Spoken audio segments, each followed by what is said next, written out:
So I started ripping the wires out. Still working on the rear springs, trying to get everything level. What else? Got no shocks yet. That's okay. The fuel tank's sitting in the trunk. That's all right.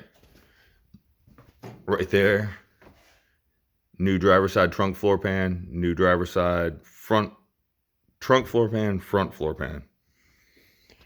So I started ripping the wires out. These things are a fire hazard, to say the least. There's that bad boy right there. No insulation. That right there. No insulation. We got wires going to nowhere. Under all this tape, look, no insulation. This is all to the voltage regulator. No insulation, no insulation. Electrical tape.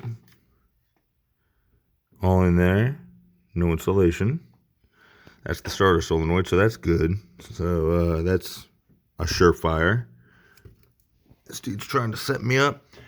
I think this is the oil pressure sender for the original gauge. Not sure it went across the motor, and that's the only thing back there I can think of. Let's get some light on here. No insulation, no insulation, no insulation. Corroded wires. Let's see. Here's the new negative terminal. Positive terminal looks good. Or cable, rather.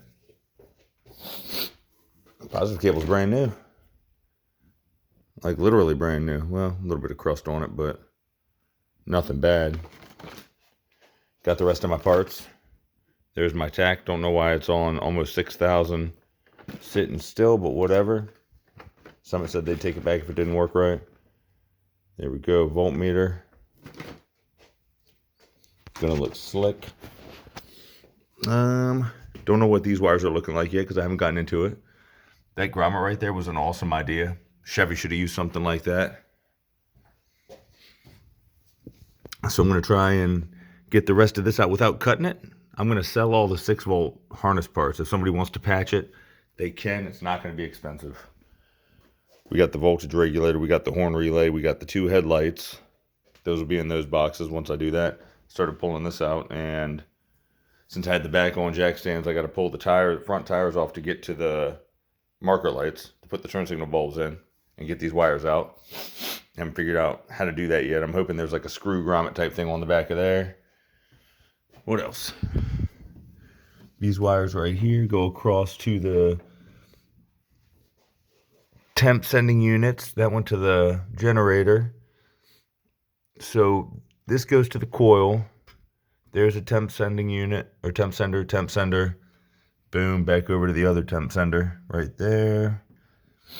So I'm using this one, that one, and I'm using a mechanical gauge. That's my plan.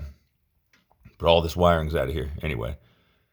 So yeah, but I'm gonna mark this just in case because I'm still gonna have this fitting in the head for now. I mean, eventually I might pull it and put a pipe plug in there or something like that, but I don't know yet. We'll see.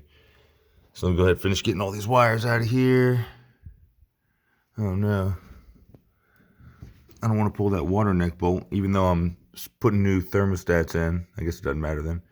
All right, back to work. Just wanted to show y'all the wiring and how crap it looks. But the car ran great.